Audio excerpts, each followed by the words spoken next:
couple questions we'll take after Lindsay's story here.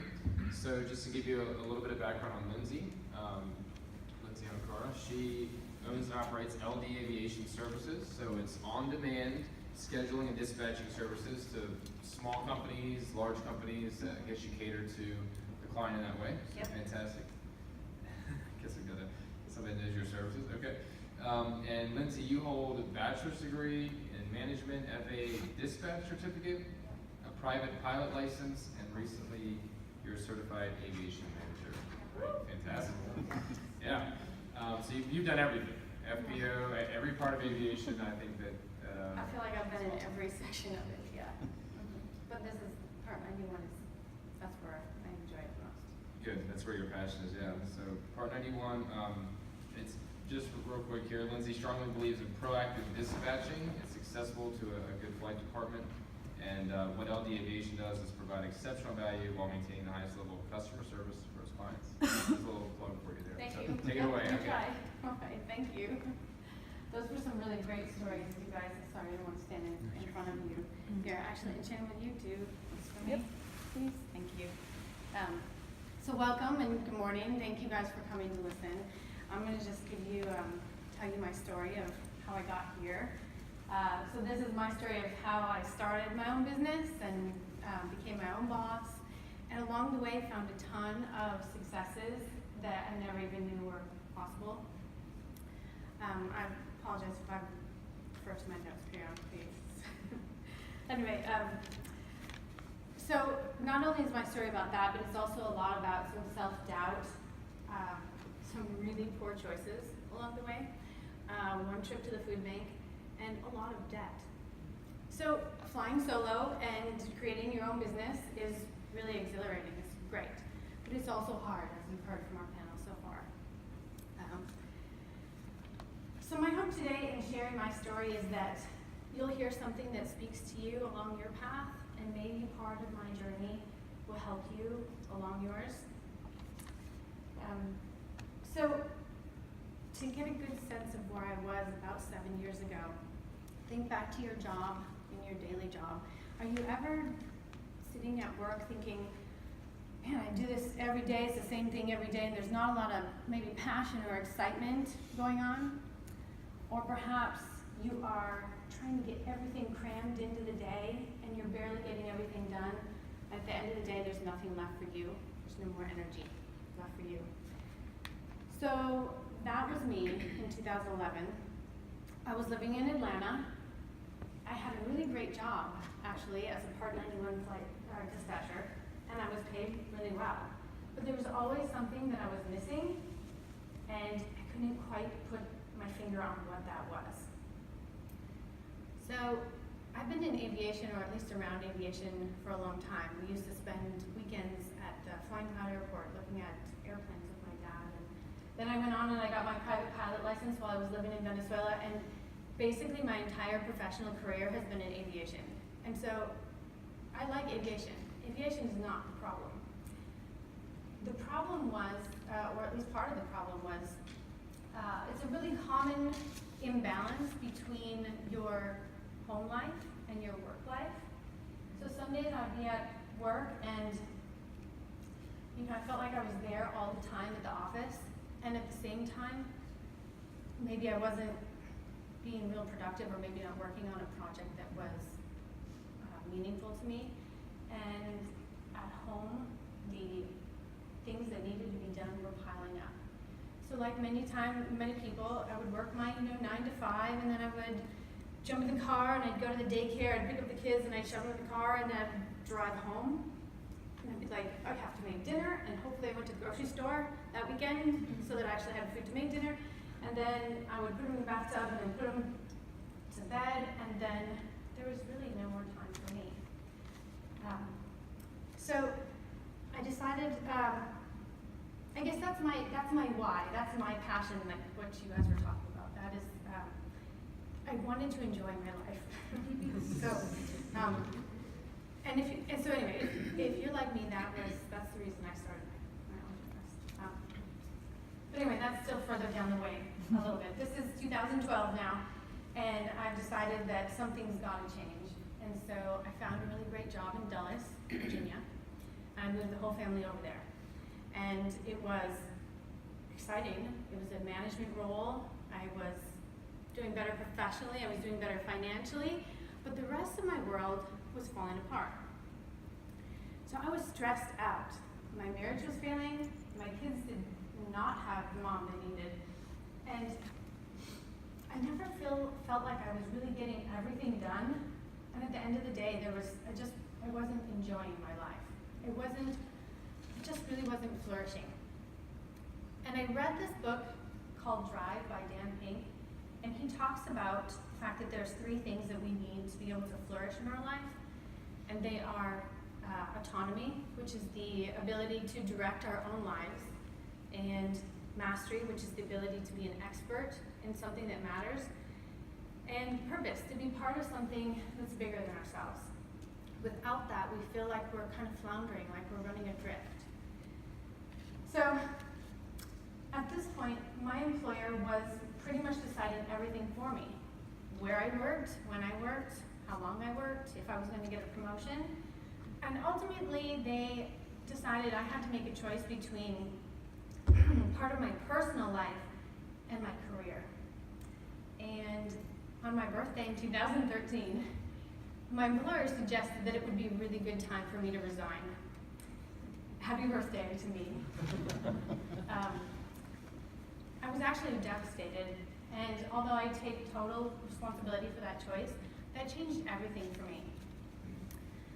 So losing that job wasn't bad just because I lost the paycheck, and it wasn't just bad because I lost the direction I was headed towards professionally. It was hard because I was then unexpectedly forced to decide what it is that I wanted from my work and from my life in general. The answers to those questions did not come quickly. They didn't, and they came quite slowly, actually, with quite a bit of pain. Anyway, of course, the finances were gone first. I mean, we had moved to Virginia to have this great paying new job, and now there was nothing. There was no income, 0. And at this point, my husband was pretty much he was pretty much gone. And I was trying to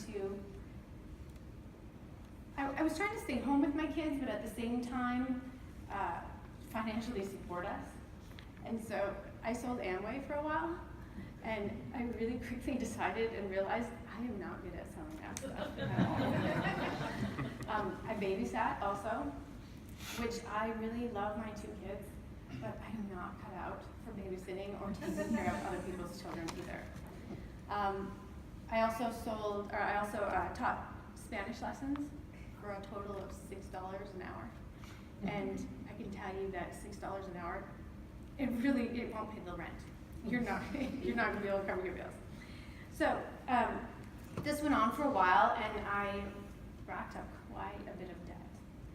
Until one day I found myself standing in line at the food bank with my kids. And I realized how far I had let myself fall. And I knew something had to change immediately. So in the summer of 2015, I went out again looking for another job. But this time I wanted something that was in aviation, but something that allowed me to be more creative and have more decisions in what the job entailed. And I found a great job with an aviation startup. It had an awesome new concept. I was getting in on the ground level, which meant I could grow with them. And I thought this was perfect.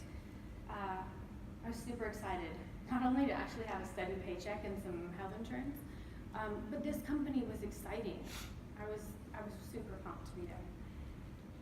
So I don't know about you, but have you ever gone to the first day of your work and then made that horrible realization that you have made the wrong choice? Yeah. So that was me. And I'm thinking part of it was the unfamiliar startup vibe, but part of it was that voice inside of my head was telling me that working for somebody else and having them decide where it was or how I was going to do my job was no longer a good fit for me. So I was just about 45 days into my job, and I did something that a few years ago I probably never would have done. I called in sick. I put $56 down on an airline ticket to Vegas. NBAA was happening at that time. And that trip changed everything for me. So when I got there, it wasn't like a, I don't know, choir of angels. It was more like a sense of opportunity. There was a need, and I could meet that need. That need combined my abilities and my interests at the same time. So in Vegas, I met with PFM, which probably a lot of you guys know them. So I met with PFM, and I talked to them about providing my dispatch services on my own. And at first, I started with just one client that I did with alongside my full-time job. And then I got a second client.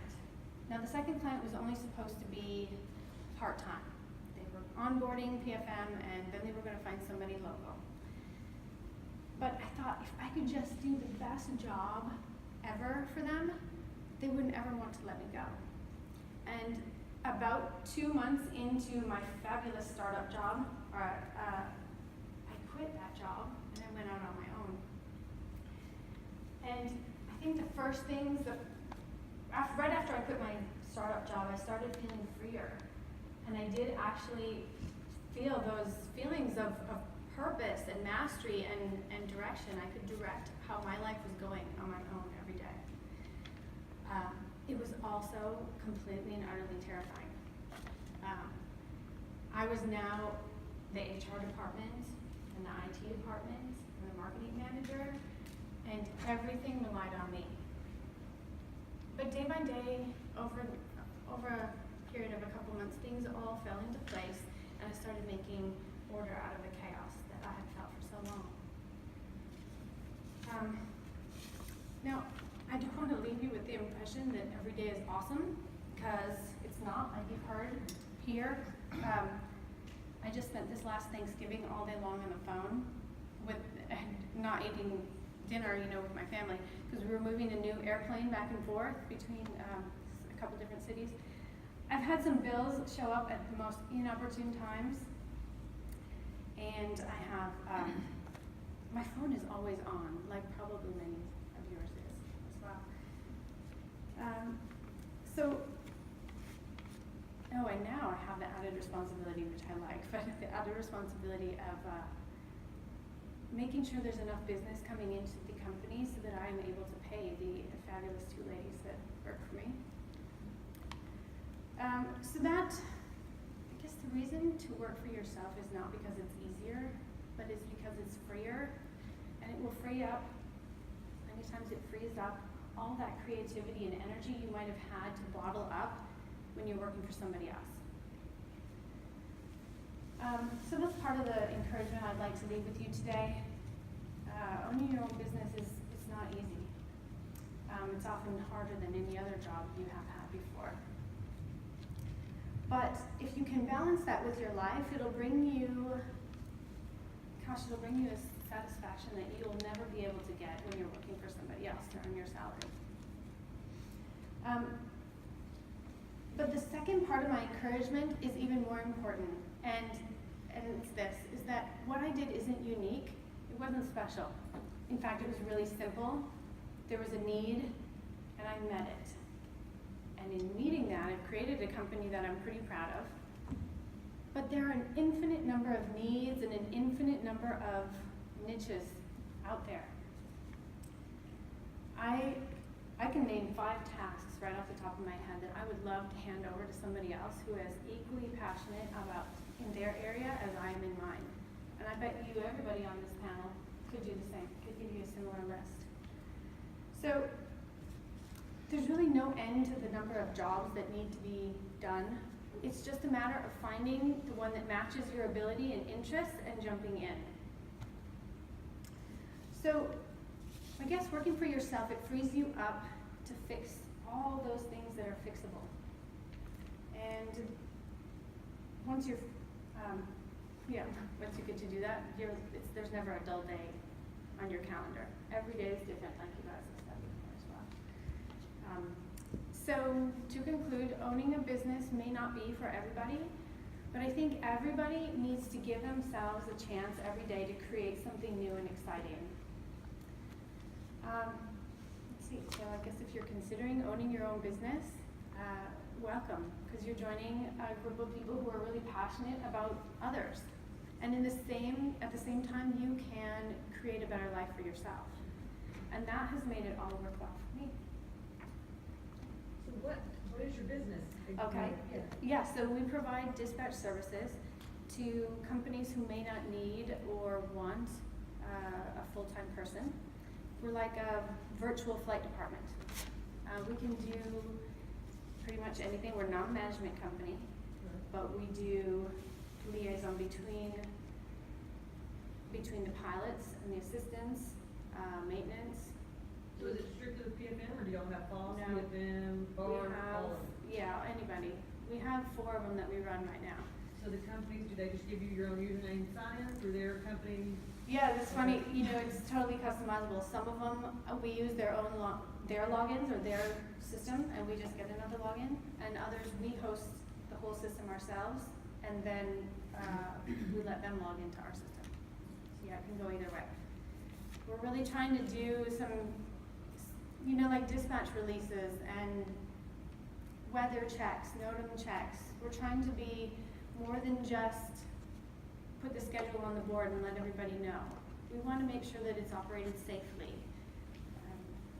We're trying to do some other cool things. We're like trying to, we're working on a recurrent class that's going to include the weather and NOTAMs that the normal recurrent classes do, but we're also going to try and touch on some of those things like how do you get the rental car company to actually answer the phone when you need them to?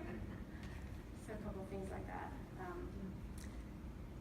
We're also trying to start a Slack channel for everybody, schedulers and dispatchers, so that we can share information in real time. And, so, yeah. I can vouch